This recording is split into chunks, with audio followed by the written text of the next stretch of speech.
This topic isn't talked about enough, and that is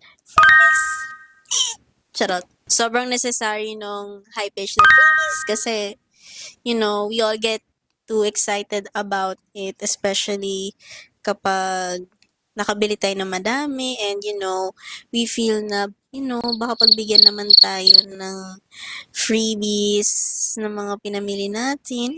So here are some of the freebies I received from my recent purchases from the local beauty market, such as Chuchu Beauty Vice. You know what I'm saying? Actually, hindi naman siya karamihan kasi syempre kapag nakachamba lang na, baka bingwit.